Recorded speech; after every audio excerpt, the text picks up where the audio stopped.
Welcome students in Ritika mathematics class. I hope you all are fit and fine.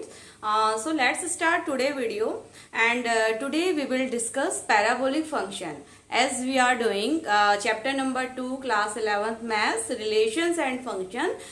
So in today video we will discuss parabolic function, its domain, range and graphical representation. So let's start. So today is parabolic function. Parabolic function. अब parabolic function आपका इसका जो आपका expression होता है वो है y is equal to f x equal to x square. This is the parabolic function. This is the expression for parabolic function.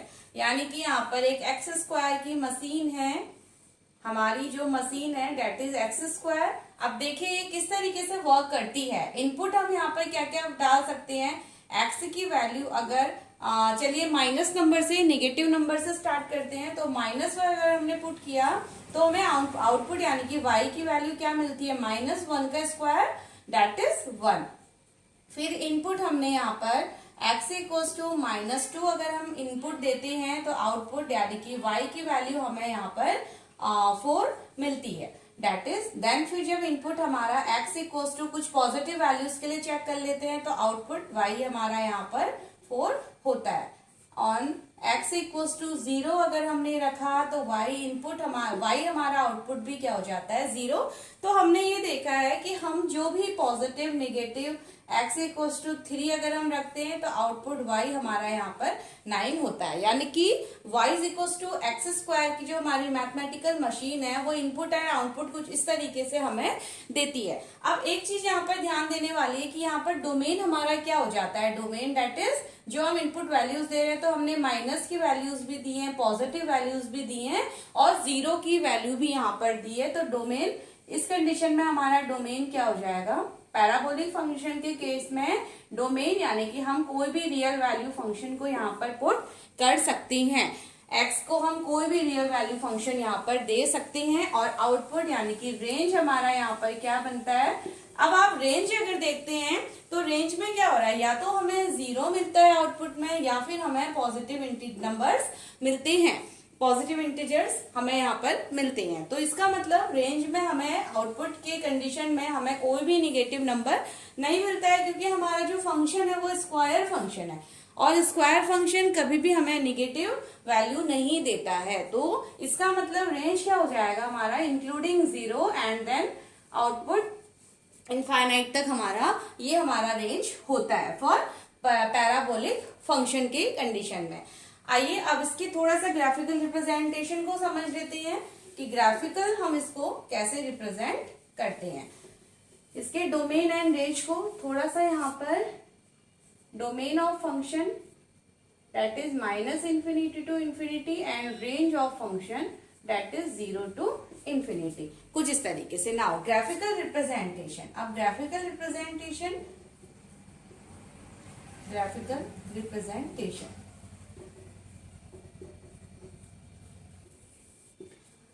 Representation के लिए कुछ वैल्यूज यहाँ पर पुट करते हैं. अगर हमने यहाँ पर x को 1 वैल्यू दिया तो y हमारा क्या हो जाता है 1. x को अगर 2 वैल्यू दिया तो y हमारा क्या हो जाएगा 4.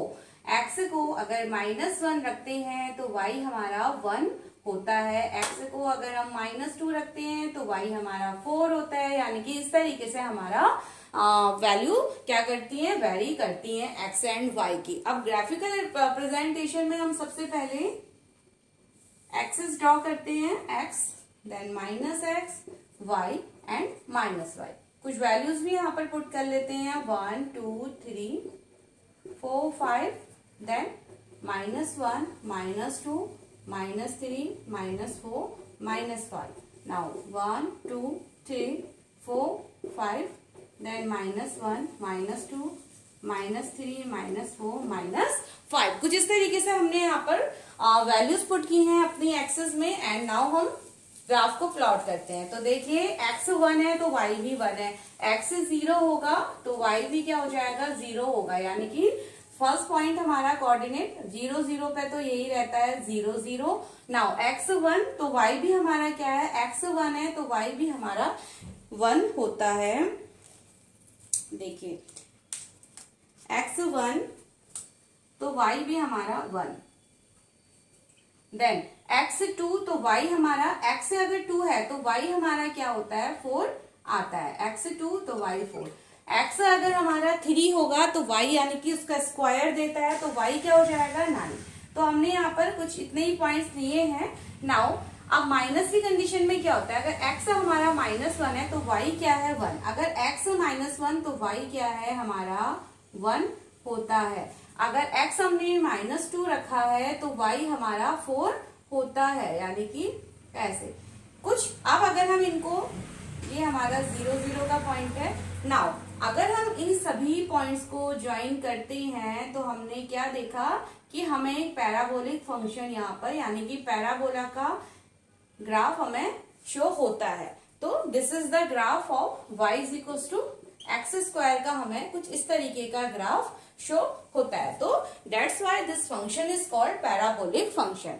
और पैराबोलिक, जैसा हमने पैराबोला को समझा है कि पैराबोला में हमें इस तरीके से भी ग्राफ मिलते हैं एंड आपको ग्राफ इस तरीके का भी मिलता है। बाकी इसको हम इस चैप्टर कोनिक सेक्शंस में हम इसे डिस्कस करेंगे। तो this is the parabolic function and I hope this function is clear to everyone. So now please note it down. And with this parabolic function, इस फंक्शन के साथ we have covered are all types of function, हमने cover कर चुके हैं।